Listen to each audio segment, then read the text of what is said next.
questions when I particularly ask you to anyway, but do carry on with that. Okay, positive behaviour management. Let's have a start by having a look at the key things we're going to be looking at today.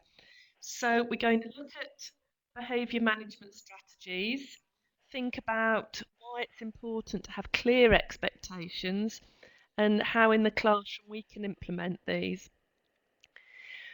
We're going to think about the importance of promoting positive behaviour in raising self-esteem and managing negative behaviour, and think particularly about the role of teaching assistants and how that would complement the role of the teacher, but maybe be different at times.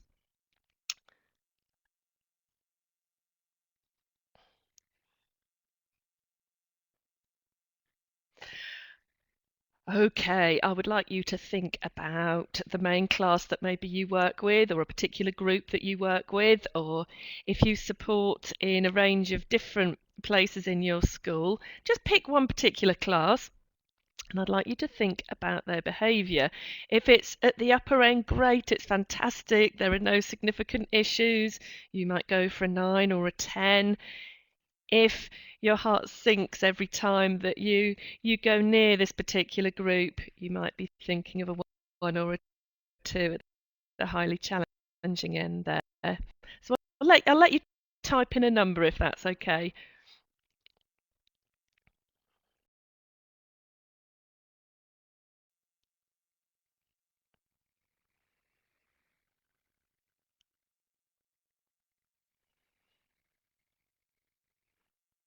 Oh dear, these are going rapidly down. So Dita, we've got a 7 there, so fairly high. We've got the couple in the middle there, Michelle and Emma 5s, Julia 6. David's not thinking so great about a particular class he works with, pretty much at the challenging end there, 2. Okay. Well, it can vary, can't it, from day to day, from the time of day, from different parts of the school you're in.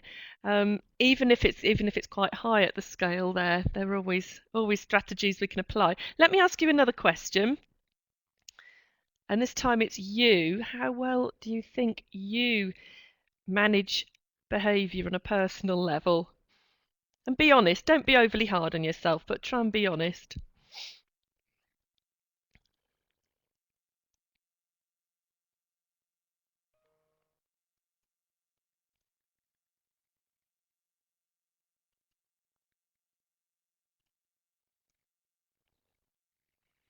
Okay, so again, several in the middle section there, some upper end.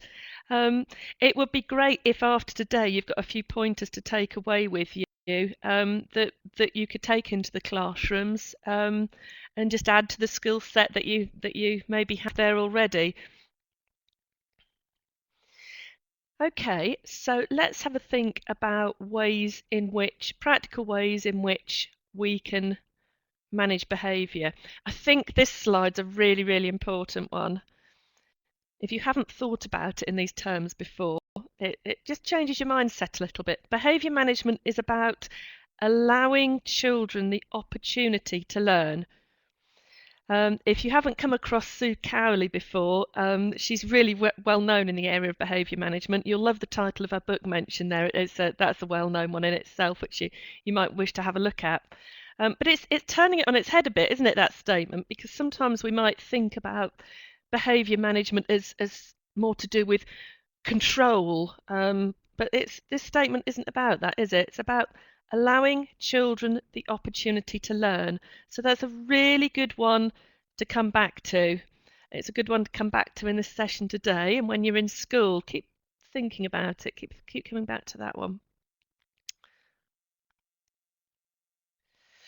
Right, I'm going to put this across to you again then. So think about classrooms that you're regularly in. You could think about even yourself as a learner, but can you think of any kinds of behaviour at all that would prevent the learner from learning?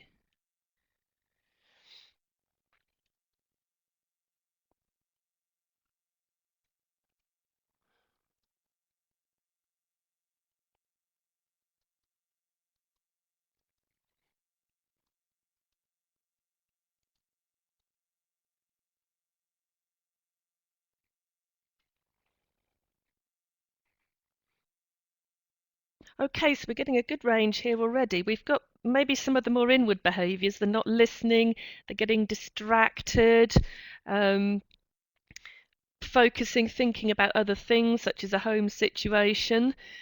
We've got maybe the more outward behaviour, distracting others, and we all know there are all manner of ways in which one learner can distract another. Um, we've got we've got behaviour which is maybe due to other factors such as being tired. Um, I can see, Michelle, you're starting to think about the task itself. Could there be issues with the task that are causing a particular kind of behaviour? Maybe the frustration that Emma's mentioned. What kind of transitions are you thinking about there, Adita? Afraid of the challenge, that's another good one.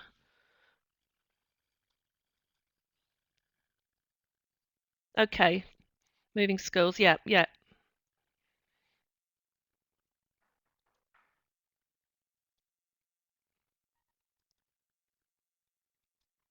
Okay, lots of the things you've put there at the moment might be reasons for the behaviour. Let's see, just I'm going to give you one more minute. See if you can list any more actual behaviours.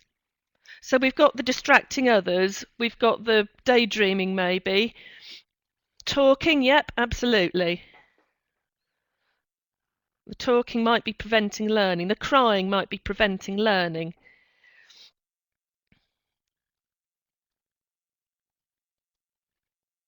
Sitting still, absolutely. What I'm going to do is put on the next slide, which has got lots more examples, but those are really good, the list that you've come up with there already. And by the way, this PowerPoint at the end, before we finish today, there is a PDF of it. So I'd far sooner you're joining in, contributing and taking in what we're talking about, rather than trying to write lots and lots of notes, because you can take this away with you at the end. So you can have a quick look through the different types of behaviour listed there. It maybe makes you wonder that we ever get anything done in a classroom when you see those listed. Some of them can be the real low-level things, can't they? But persistent, um, and regularly occurring. The poking, the pinching, the pushing, maybe the low-level arguments, but possibly the higher level arguments, shouting, swearing, fighting, defiance. But each one has in common with the others, it's in some way preventing learning, even if it is the more low, what we might class as the lower level behaviour. Okay, well let's have a start thinking about some of the things that we might do to prevent some of this behaviour from the outset, coming in prepared. I'm sure you know this quotation, true of so many things, but absolutely true in a classroom, that if we've thought ahead, if we've got things established in the first place, it maybe at least gives us a fighting chance. We've got a whole list of strategies here. Let's have a quick look through these. Do comment, do ask questions as we go if there's anything that I'm not being clear about, or if there's anything you'd like to know a bit more on. Sounds so obvious, doesn't it? Planning ahead, being prepared, being organised. But if you think of some of those types of behaviour, the pushing one another, the the preoccupation with one another, the more you're prepared from the outset, and that goes along with the next one there, keeping them occupied. It's not rocket science. There's just less of a chance to be doing those things if you've thought ahead and you've got everybody busy and you've made a good settled start to what you're doing. So that might be in terms of your resources. Having those, again, it sounds an obvious one, but just having those resources ready, prepared, suitable for your task, and having them ready to use when you need them. Keeping them occupied as you're working, again, we've said less of an opportunity to engage in the types of behaviour that we don't want, that are going to stop the learning. Give positive attention. I think really important. What about those children that we'd mentioned? Maybe the child with the low self-esteem, the child who's easily distracted, the child who's daydreaming. I wonder what difference it might make if we know that that child's likely to behave in that way, that we make a particular positive point, saying, "Hello, so-and-so, how are you this morning? Oh, what did you think to that?" When somebody had asked them a question, and just finding those little moments to engage them. Um, Likewise, the child that maybe has a track record of distracting other people. Again, can you be proactive? Are you proactive enough? Can you step in? Do you give the positive attention before we get to the point where the negative attentions may be kicking in? Using praise and rewards appropriately. I think personally that praise and rewards, it's got to be genuine, and I think children at a really young age can actually see through you quite easily if they don't feel it's genuine. So it needs to be praise, reward where appropriately earned and given in an age appropriate way for that child. Is what we are giving children to do differentiated? Sometimes I know teaching assistants and other support staff will be highly frustrated because maybe you've been in a situation that perhaps a teacher's given you work to do with a child or with a group of children, and you settle down and introduce the task, and you realise from the outset it's highly inappropriate for those children that you're working with.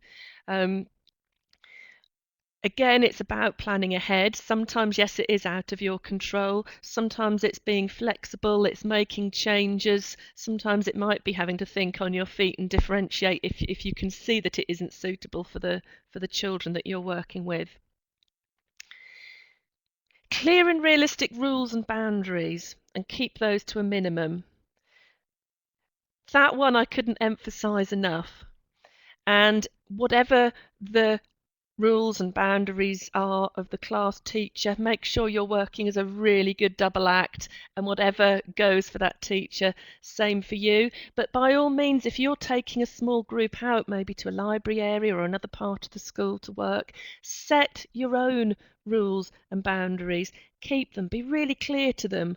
But again, think ahead that you've set those. It's not just thinking on your feet, you've decided beforehand, you know what they're going to be, and you've made those really clear, and that you keep to them.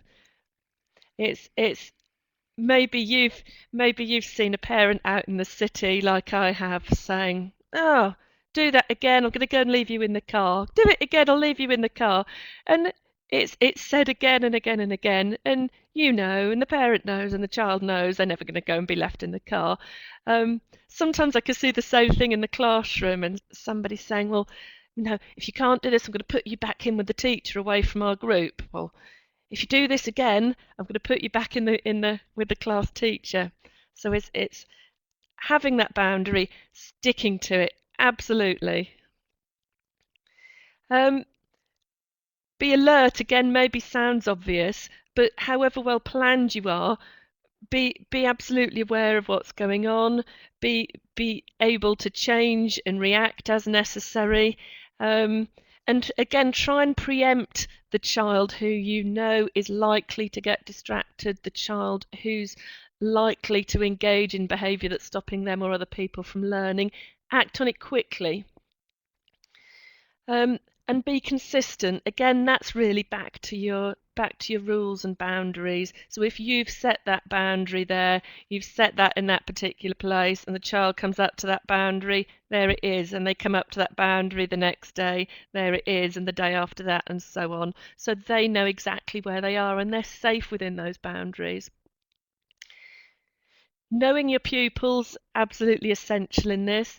Again, yes, sometimes it's not possible ahead of time if you're put into a situation where you're with children or young people you don't ordinarily work with.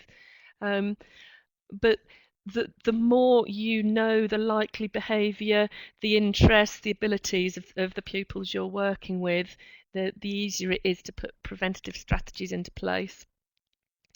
I think time's really important, taking account of time. Again, you will know your children, you will know the likely attention span, and if you're asking them to engage in something that's going beyond their likely attention span, is that likely to lead to a dip in their focus on the learning? If so, take account of that in your planning. And of course, keep calm. So easy, so easy. At the very least, we're permanently at least attempting to keep a calm face, because don't forget that whatever behaviour you're displaying, you're permanently modelling that to the children, the young people that you're working with.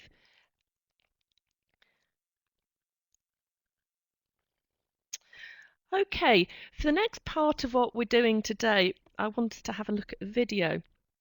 I want to keep the chat window open while we're doing this, because I think it would be useful just to share any thoughts as we watch.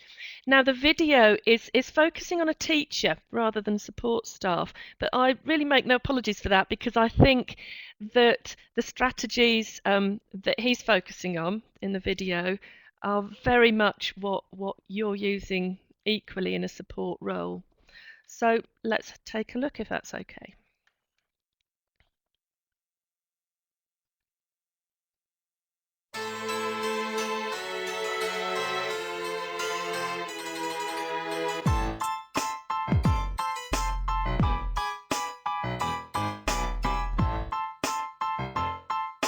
Hi, I'm Sue Cowley. In this programme, I'm going to be looking at classroom routines, the things that children are expected to do every day.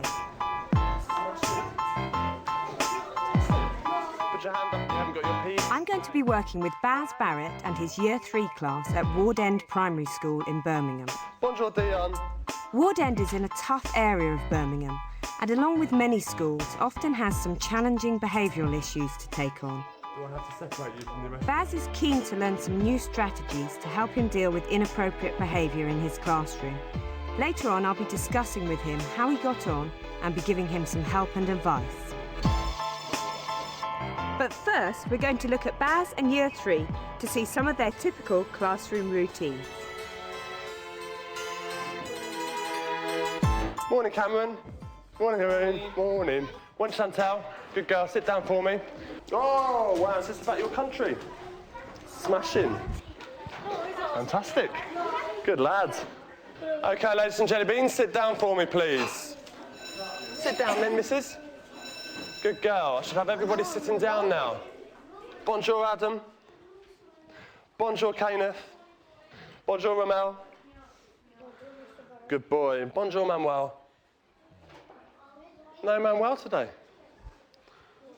Scores of orders in 5, 4, 3, 2, 1, 0. I'll start off with Brazil. Smashing. Right. Let's see how sensibly Brazil can go and sit down on that carpet. How quietly can you do it? You're talking. Telling tales. So you've lost a point straight away. That's better. But on the whole, that was very, very good. I'm going to give you 4 points, Brazil. I'm going to give you 3 points because you're talking and you're telling tales and other things. 12, 14, 14, 16, 18. On square D4, there's a smiley face.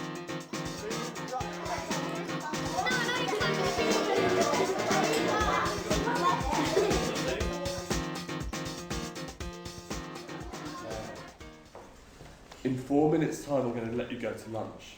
But I just have to speak to you about your behaviour in the playground. Let's just remember those golden rules. Do be gentle. Do be kind and helpful. Do work hard. Do look after property. Go, son, out you go. Ciao, Chantal. Ciao, Solomon. April, tell me everything. Charlotte and Jodie went for a run. I went up by the trees. They couldn't find me, then they found me. Do you want to go over to the corner, over there? Just solve your difficulties together, all right? Just quickly, just solve those difficulties for me, like sensible juniors do. Eyes on me, please. Now, Dion, I need you to stand up. Now then. Daniel got into a lot of trouble at lunchtime because of this business with the ball. By Aziz, the trees and talking. can we read in our heads, please?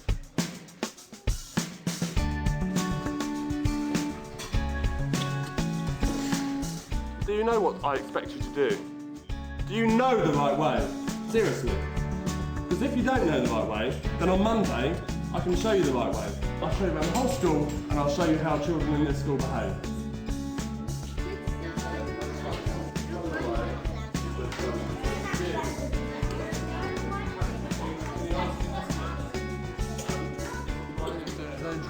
Charlotte's doing her own drawing. You should be doing your own drawing. Do I have to separate you from the rest of your group? I hope I don't have to. One last chance. I said to you, if you get out of your seat one more time, if you've got another argument to have with somebody, then that's it. It's your last chance. Michael, into 3C for 15 minutes. I'm not happy. Out you go. Make sure he goes next door and thank you. 1 week later, and I've invited the very tall Baz to meet up with me out of school so we can assess what went on in his classroom. So Baz, tell me, just how tall are you? I'm 6'8". 6'8"? Yeah. Wow, that must have an influence on what happens in your classroom. I suppose it does. It's something I don't really think about very much anymore. But yeah, I guess they see me as an authority figure, I suppose. Yeah. OK, should we have a look at some of the stuff that happens in your classroom around routines, those sort of things? Okay. Start of the day, break times, and so on? Yeah, go put your drawer away, good boy. This is the start of the day, yeah. So they'll all come into the classroom now.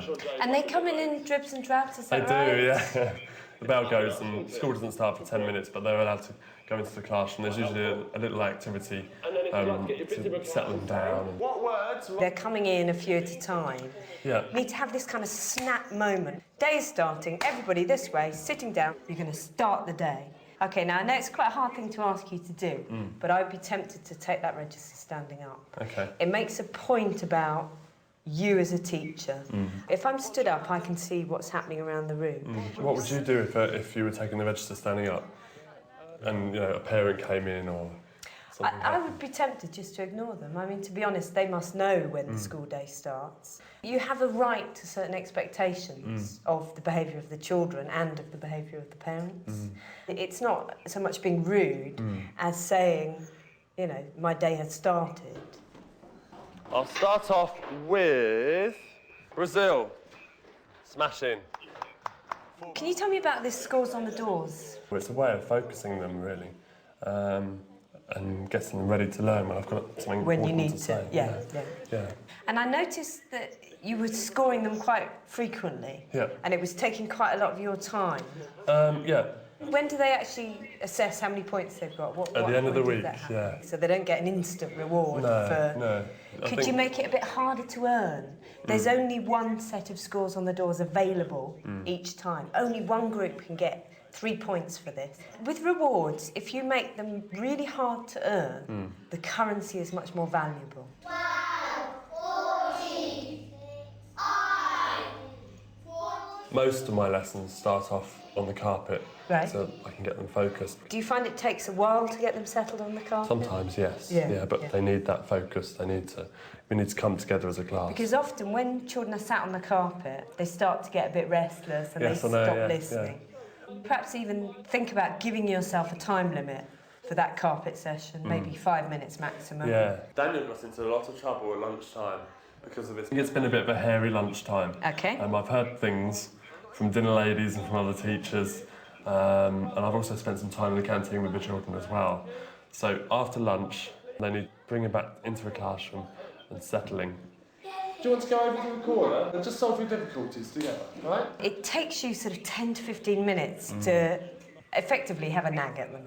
Now, when you're trying to talk about behaviour with the class as a whole, you need to almost put on a character and say to the children, you know, I'm your teacher, I'm in charge. So you stand there and you say, right, children, I understand there's been some issues at lunchtime. Okay, I'm very sympathetic, but we're here in the classroom to learn.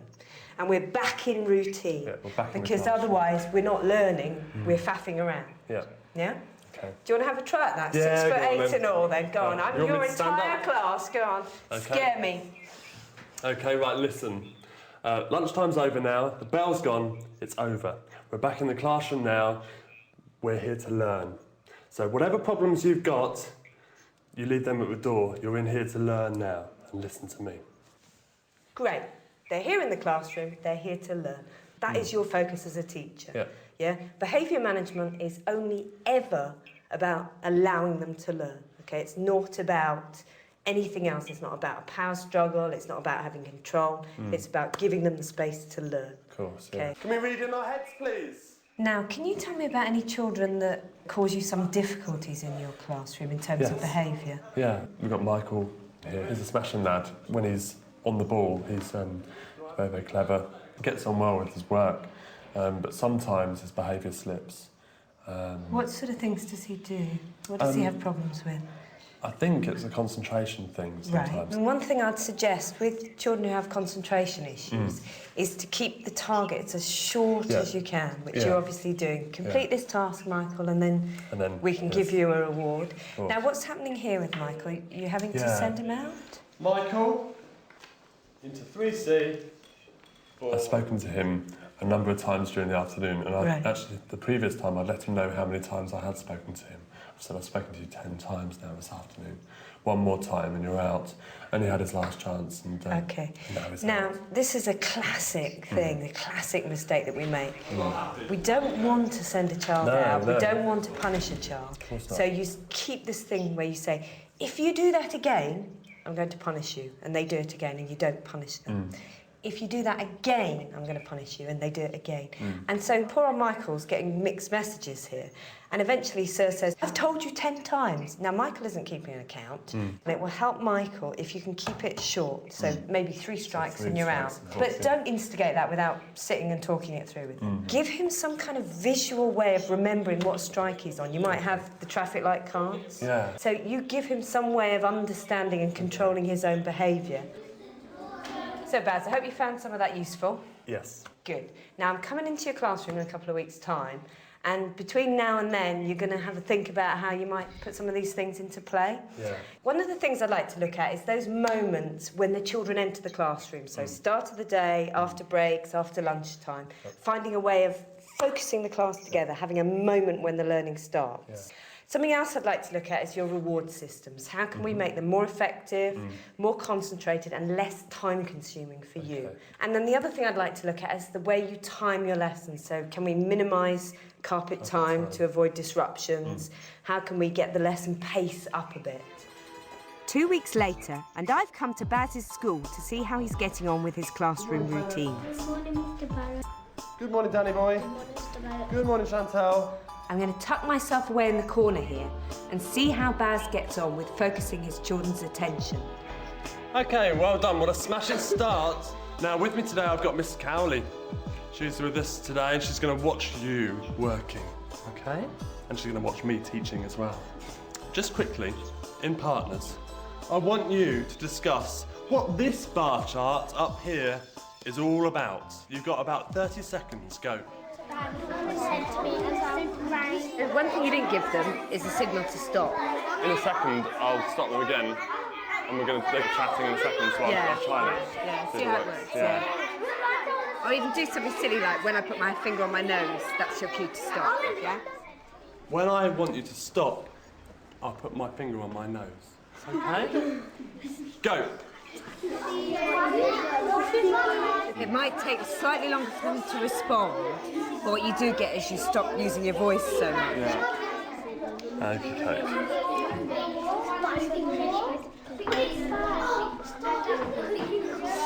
And they'll quiet each other. So, Baz, how do you feel it's been going? Do you Good, think? yes, yeah. Well, there's a couple of things I took on board. Pace was one, not rambling on too much, getting the kids on task straight away, really sharp. Brilliant. And also settling them down at the start of a lesson. Yeah, So, getting that focus from them. You know, break time's over. Yeah, and they're really looking at you, focusing on the learning. Fantastic, you've done so well. Thank you. Well done. Giving children a focused start and plenty of routine during the school day is the key to getting better behaviour.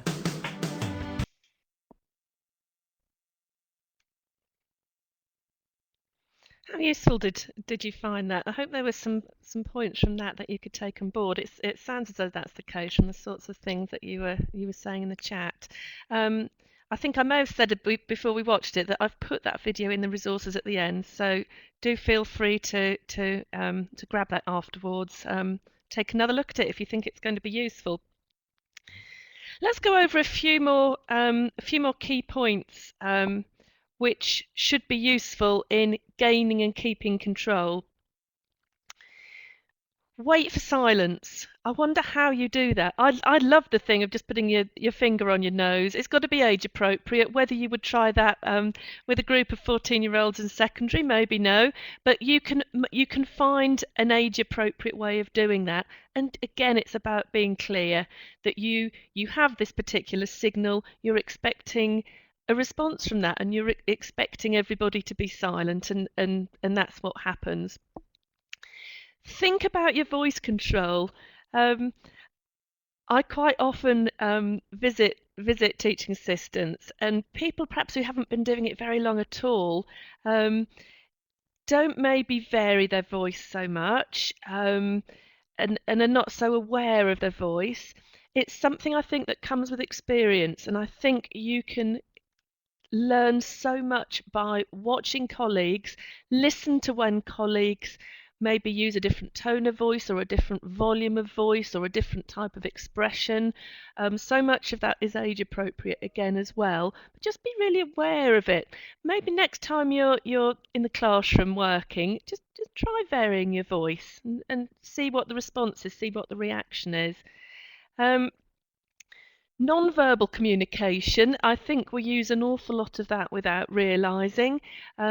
Children will pick up on all sorts of things, often really useful if maybe you're working with a small group and the teacher's trying to lead the whole class and you don't want your voice to interrupt the teacher's voice.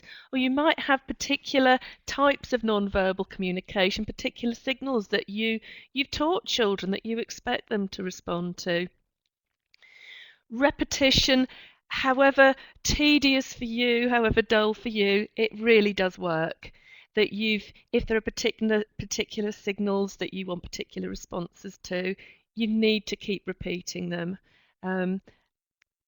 Whether that's to do with asking for a particular type of behaviour or whether it's when you're working on a particular activity with children.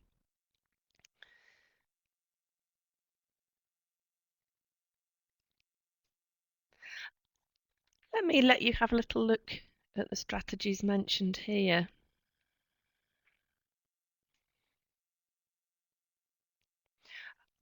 Let's just talk through at least some of them. Remember we mentioned be calm, always be polite. It's part of modeling your behavior. The teacher in the video, he was really getting rattled at one point, wasn't he, earlier on by that particular child? Was he being polite at that point? Some of us in the chat didn't really like the way he was raising his voice. It wasn't, I wouldn't say, a polite way of behaving at that point, and it was becoming a confrontation.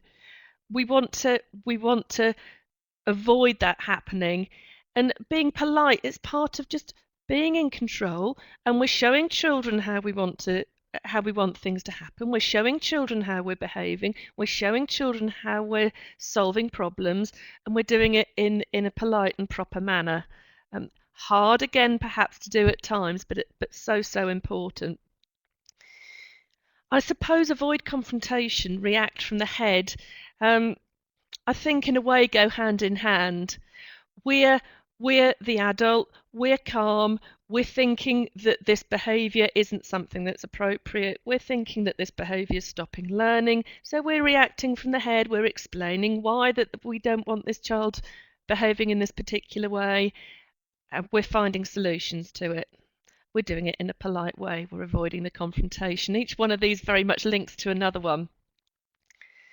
Let me throw the next one open to you. Know when to be flexible. Does anyone have any ideas as to when it might be important to be flexible? I'll give you one example which happened literally yesterday when my daughter came home from school. I don't know if it was snowing where you were yesterday, but where my daughter's school was, it was there was suddenly this very bizarre blizzard for about half an hour. And my daughter came home and said her teacher had seen the snow and had said to them, right, go wild for a minute, and then you're going to sit down and get on. So they did. They all got up, they went wild, and then they had to get on. So maybe that was knowing when to be flexible. I like choose your battles, David. Could you elaborate on that one?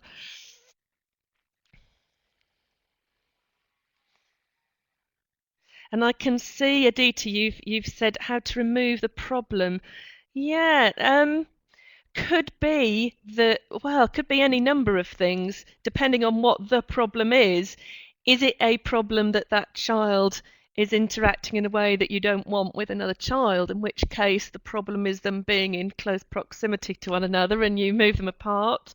Could be a problem over resources, in which case we ensure there are adequate resources or take the resource away that's causing the issue.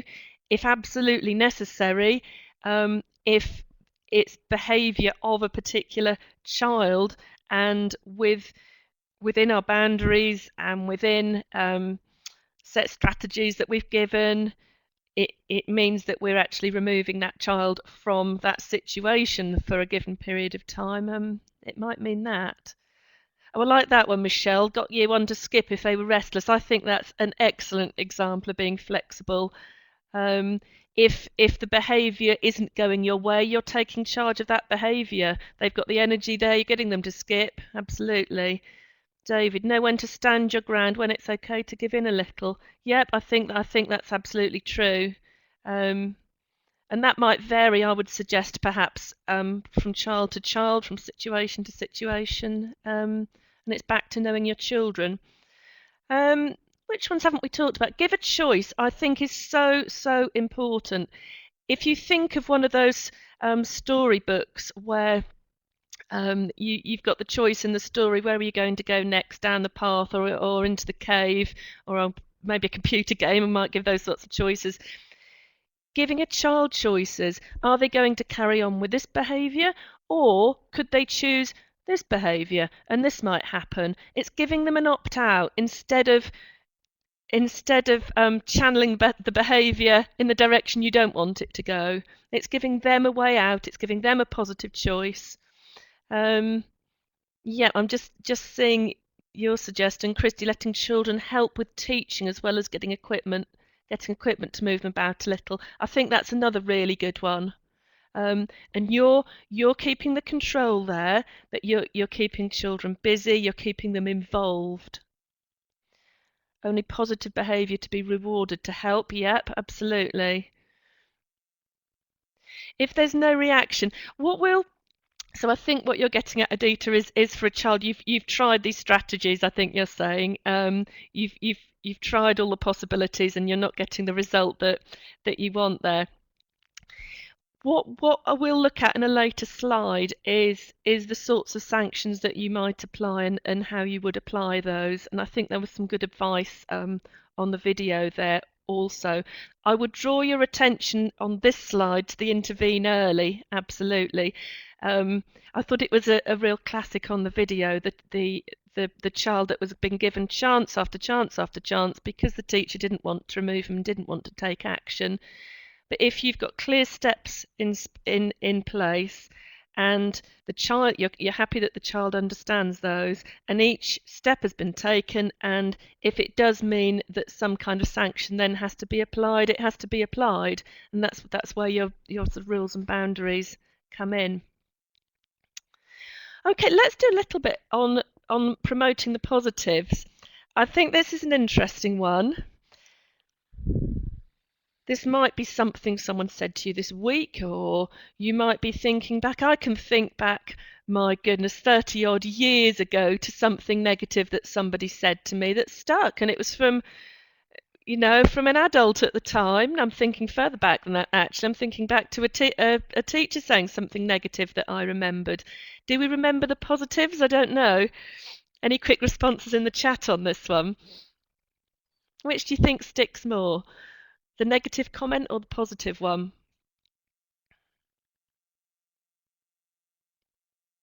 Negative, negative.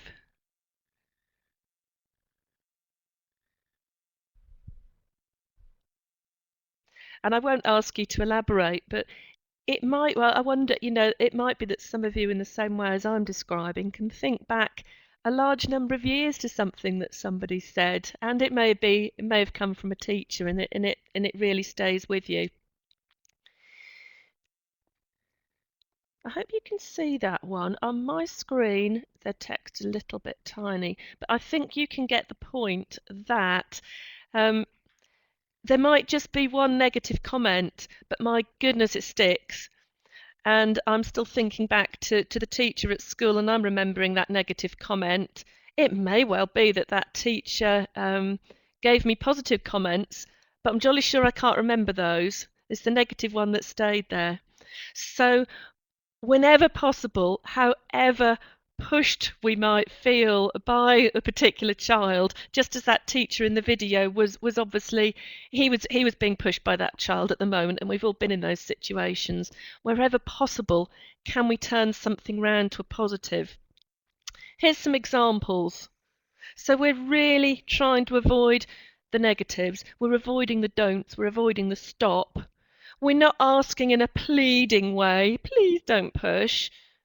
We'll say more about this in a minute, but we're just calmly and assertively expecting a particular behaviour, and we're using a phrase that explains what we would like to happen.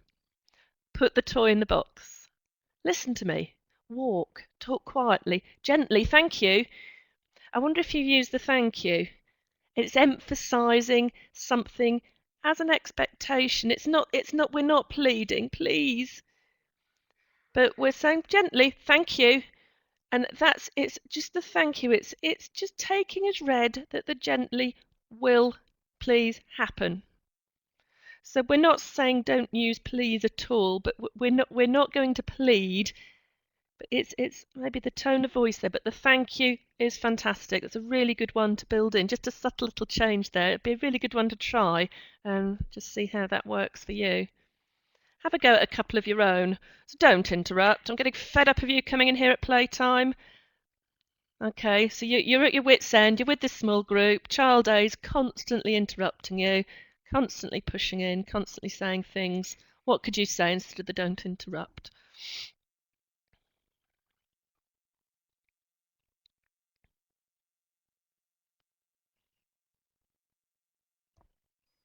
Okay, the quiet please. And you could even adapt that to the quiet. Thank you. Could you wait till I've finished? Thank you.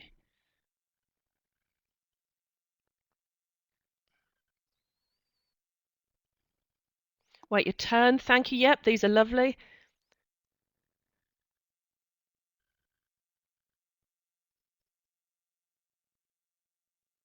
Be with you in a minute. Yep, that's great. You're there. You're acknowledging the child because they've got something very valid they want to say to you, but not actually at that second. Great. Can we take turns to talk? Yep, those are lovely. What about the playtime one? It is tedious. It's your time for 10 minutes, and you've got a constant trail of children trailing in, and they know the rules. They shouldn't be in there.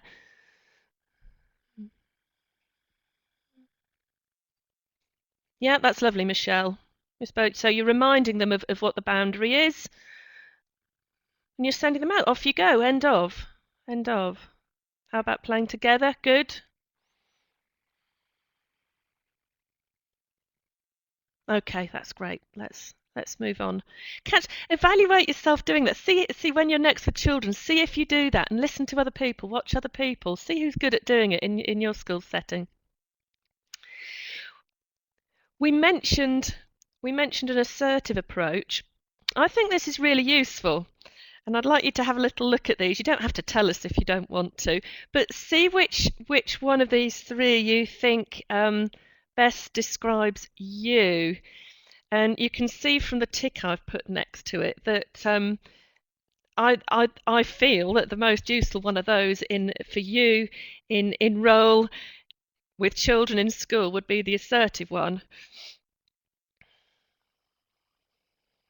A bit of all, Adita, are you? Sometimes I think you might naturally veer towards one more than the other. E.g., the teacher in the video, he was maybe being a bit passive. He didn't want to have to send that child out. He was trying to kind of be kind, but actually he maybe needed to be a bit more assertive with that child. And actually he displayed slightly aggressive characteristics in a way with the shouting, didn't he?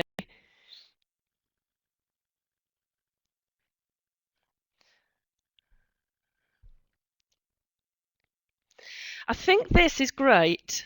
So this is about really being assertive. So if you're assertive, you're being definite, you're knowing what you want, but you're not going about it in an aggressive way. You're going about it in a calm, consistent way. I'm liking some of your comments on the chat. They're assertive with a little aggressive when speaking loudly to be heard. Yeah, I think I would agree, Christy. I think perhaps we're all a little bit of a mixture of those, aren't we? So again, it's something you can evaluate. Catch yourself. Maybe you know the phrase "catch them being good" when you're being positive, giving positive comments to children. Maybe we could say catch yourself being assertive in school. Catch others being assertive.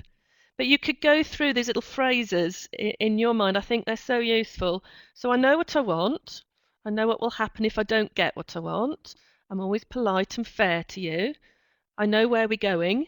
And we're remembering to say to children, yep, you're doing great. So that might be a really useful one to have a look at. After the session.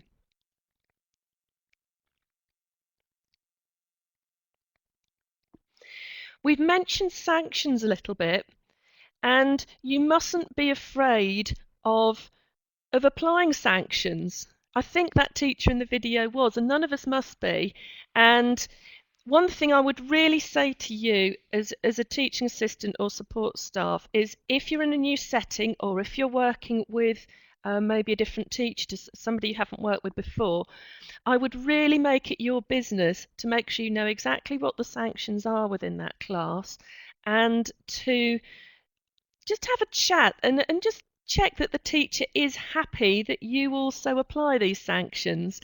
Pretty much teachers will be and be really thankful that you're on the same wavelength as them and singing from the same hymn sheet and all that. But it's really best to check it. And also I think it will maybe improve your confidence by having had that chat that you know you can do these things. Keep sanctions private, so important. And you saw in that video sanctions being applied in a completely public way initially, and it's not the business of everybody actually. It was between the adult and the child. Not everybody. It needn't involve anyone else at all. So I think that's a really important one. Giving explanations as to why behaviour is unacceptable. We mustn't assume that a child knows that his or her behaviour is unacceptable because maybe in that child's home setting what they're doing or what they're saying is completely acceptable. So again, however tedious it might be to keep saying it and to keep explaining it, we do need to say that isn't something that's acceptable here because, and it might be, very often you're bringing it back to you are stopping other children learning, you are stopping yourself learning. We are here to learn, that's why your behaviour is unacceptable. We mentioned choices earlier, and we said that we can find positive alternatives to the misbehaviour. We can give those choices, or we can get the child to suggest what the choice might be. What could you have done instead of doing that? Or I don't think whatever his name is was very happy that you just did that. What do you think maybe you could do instead next? Or how could you come into the class tomorrow morning? So put the ball in their court. If they can't come up with the choice, well, you come up for it for them. But if all the better if you get the child to think about it and engage with it. We've mentioned repetition. I won't keep repeating repetition. Tell, don't ask. So think assertive again. It's back to this thing of not pleading. It's back to this idea of you know what you expect. You're calmly thinking about it in your mind. You're using a conversational tone that's suggesting that, and you're just being very clear about it, and you're telling the child what the expectation is. I think it's really important giving warnings before further action. So it could be along the lines of I've just noticed that you've done this. This isn't acceptable in here because, so I'm giving you a warning now. If I notice you doing this again, this will happen. It's making it perfectly clear and making sure that the child understands. And that's applying the sanctions in clear steps.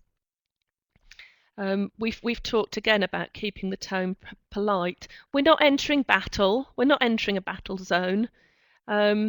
If we think back to schools maybe years and years ago, there was that very kind of confrontational way of engaging with children. It's not how we operate in schools now. It's not effective. We're not engaging in battle.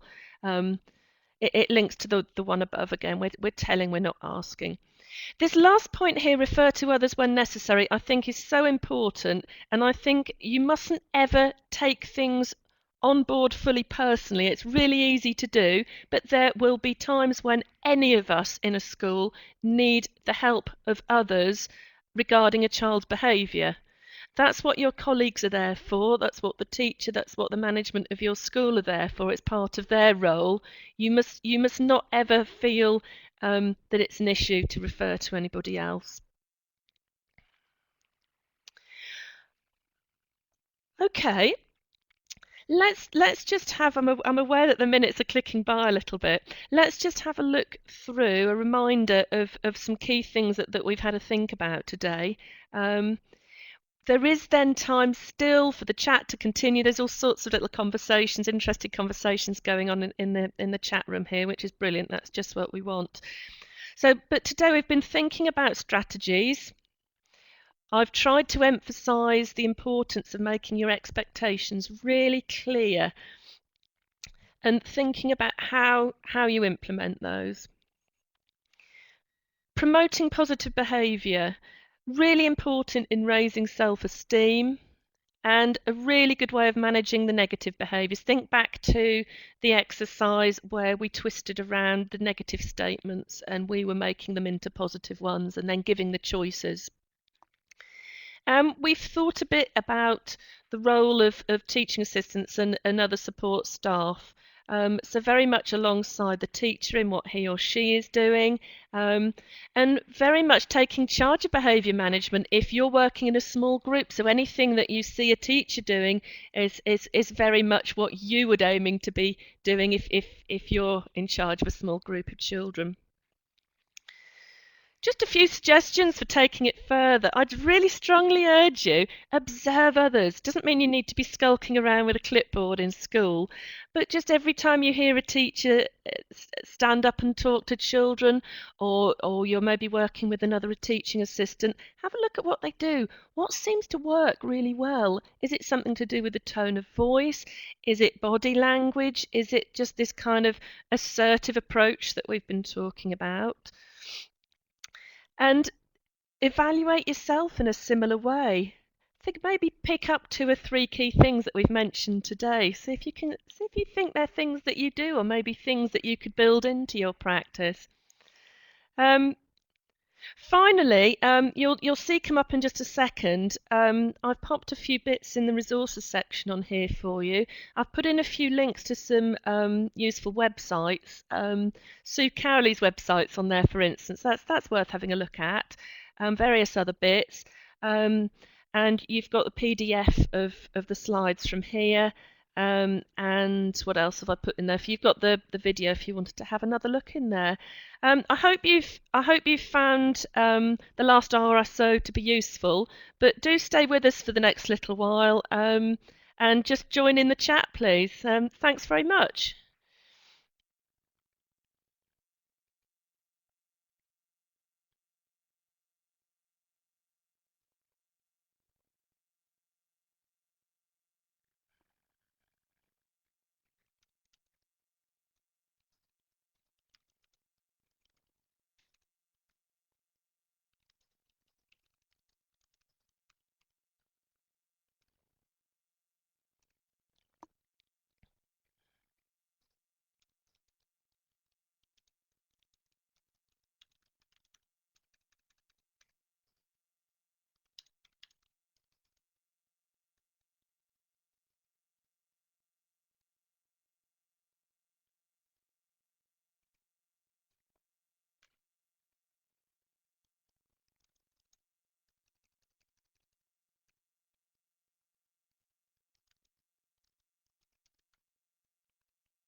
I agree with you, Michelle. I suddenly looked at the time part way through and it did whiz by.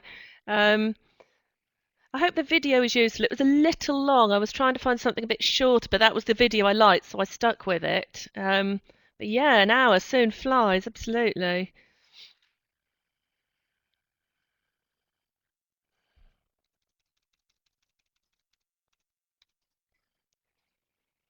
Yeah, Christy, you can yeah, you've got the PDF there of the PowerPoint. But also, yeah, we're recording this, so you'll get details as to how you can have a look at the recording as well if that's something you want to do.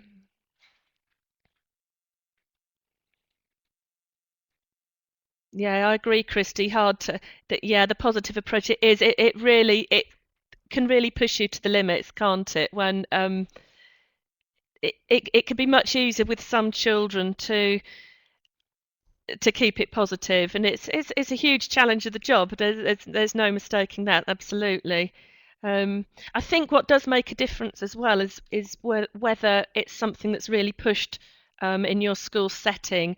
If it's something the head of your school's really on board with, and it's really promoted through the school. I think it's then something that becomes far more natural for everybody within the setting. Um, I know of one school, for instance, fairly locally, where it's the head is not so keen on the more tangible rewards like certificates and stickers, etc., but really pushes the positive approach and really expects all staff to be, focusing very strongly on sort of engaging in a positive way with children.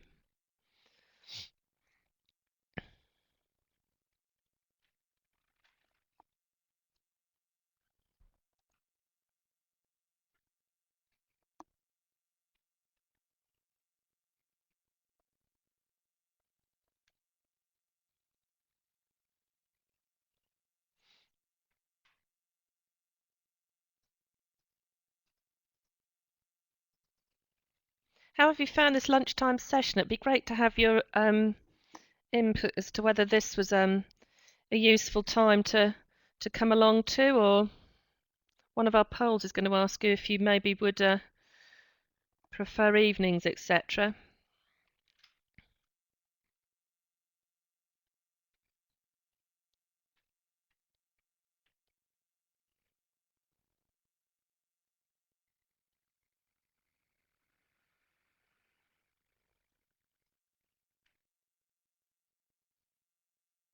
That's interesting your comment there, Christy, as to the team point challenges, etc. I'm really taken with this idea of that was mentioned in the video of a valuable currency with rewards, etc.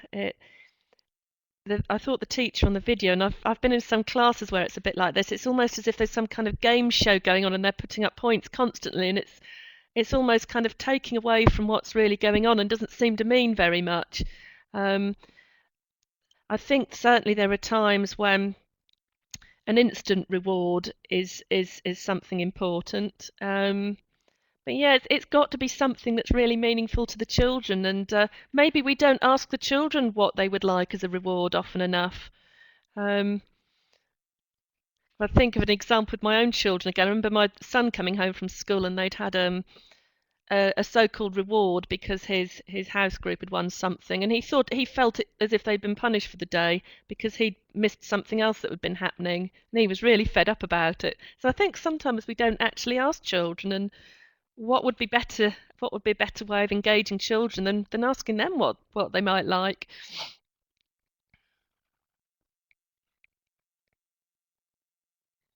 It's interesting to get your some of your comments here on the timings of these. I think as time goes by, we'll be experimenting a little bit and putting these on at different times, and trying to find times that will best suit everybody.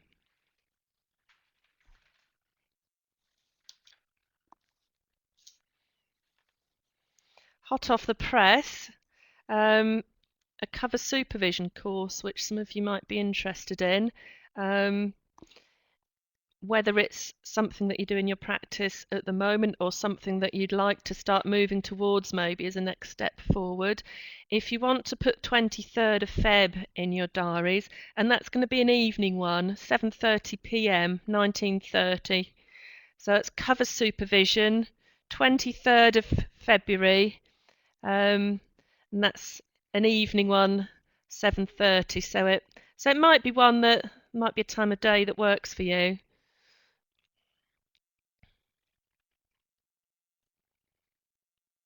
That sounds great, Christy. So you involve the child in making the child. I love that. I think it's so important. And it really just stands to reason if he's had the input, it's meaningful, isn't it?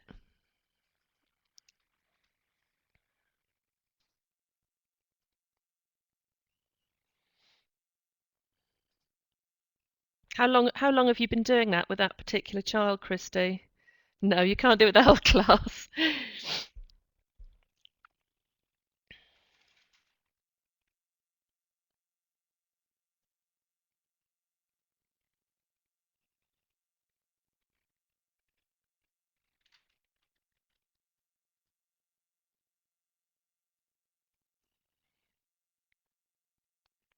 Yeah, what do you think about that, Michelle, then? Yeah, corrections shouldn't be public.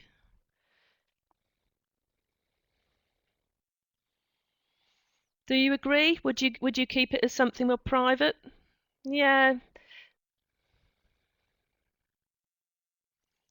I think maybe Michelle, it's using your discretion and being flexible. Depending on the situation, exactly, and depending on the child. If the child's been engaging in inappropriate behaviour or dangerous behaviour that perhaps it's important to speak to everybody about.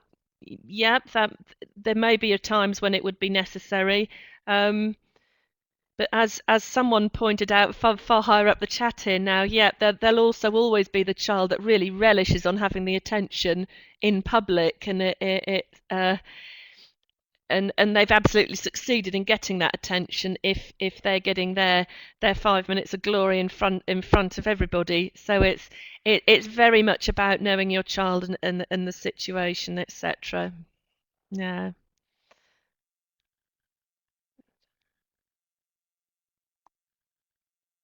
Yeah, that's interesting, Michelle. So a child who is not letting others say anything. Would it be appropriate, I think, to use the sort of positives? Let's let whoever it is say something now. But equally, do you think it would be valid maybe to take that child to one side and praise her for how fantastic her response? I know you always give us really lovely responses, so and so, but actually there are times when it's really important to listen to other people, and maybe you could listen to what someone else says and comment on that. So I think there might be even in that situation, and maybe it would still be appropriate to take that child perhaps to one side.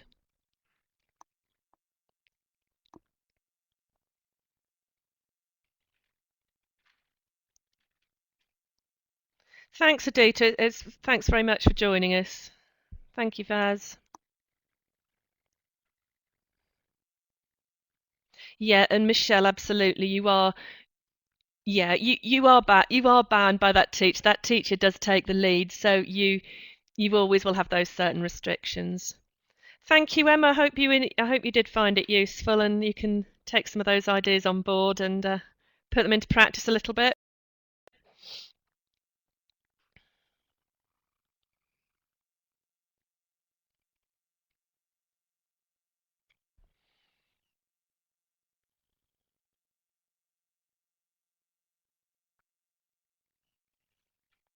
Yeah, thanks, Adita and Merca also. Thanks for joining us.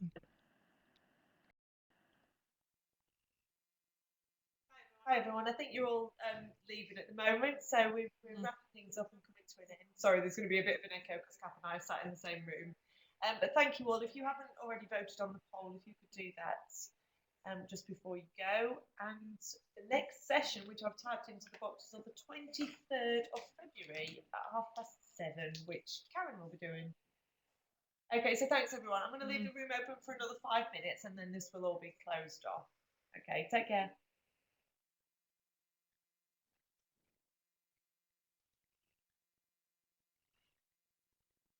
Great, thanks, Michelle. Okay, Michelle's got no button to submit the vote. I think you can just click on it, Michelle. Have you tried just clicking?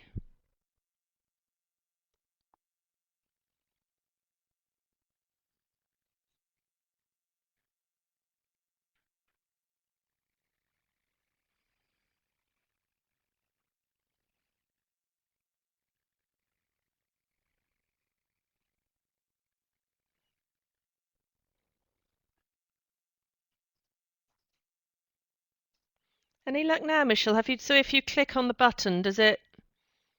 I think that's all you need to do, and it automatically submits it.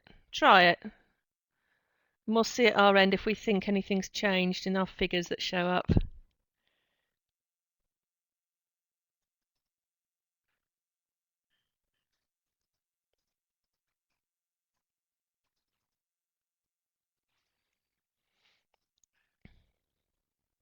Did it do it, Michelle? That's fantastic. Thanks, bye.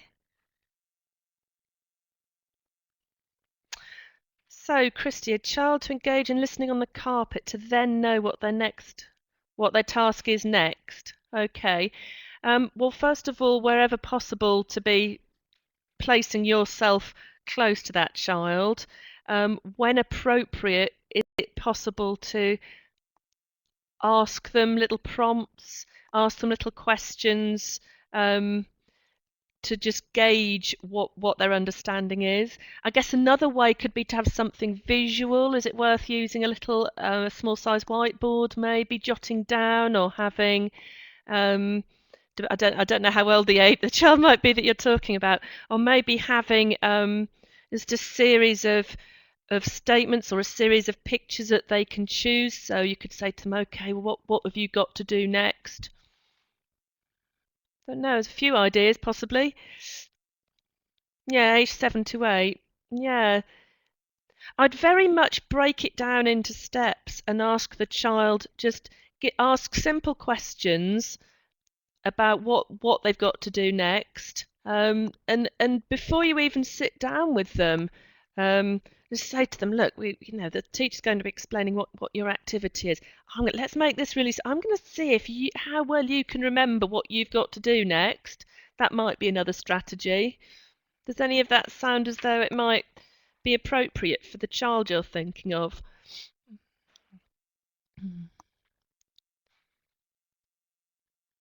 What we have to do. So the teacher asks if they understand. Okay, and what does the child do? They probably just nod or put their hand up and say they do. So could you at that point, before they all go away to the tables, could you actually make a point of getting that child to tell you what they've got to do, look them in the eye and them in your eye, and you make it maybe into a special little game and they're going to tell you before they go and sit down.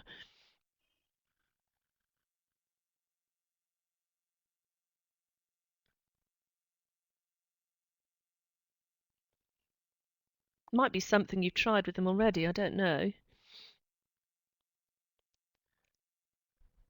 Yeah, that's always a really good one. Yeah, and we've sort of talked today about very much being in role.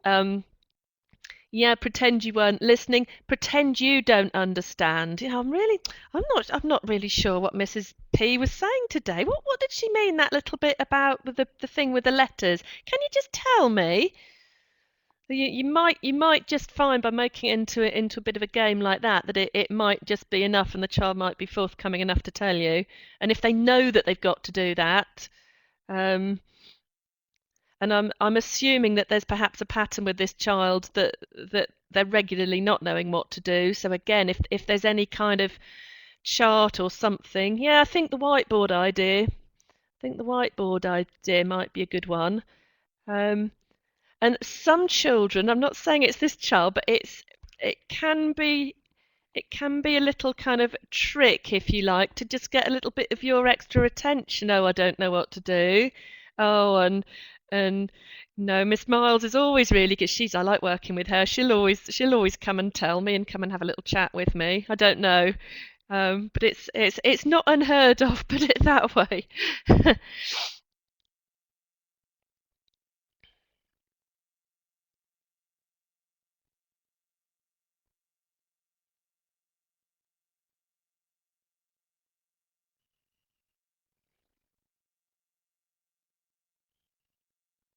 It might, yeah, if it's well, if it's behaviour that's being exhibited across different classes, it might be worth you trying out something, and if you get it to work, maybe it could be replicated when this child's working in other classes and maybe with other teaching assistants and with other teachers. It's not an uncommon thing at all, as I'm sure you're well aware.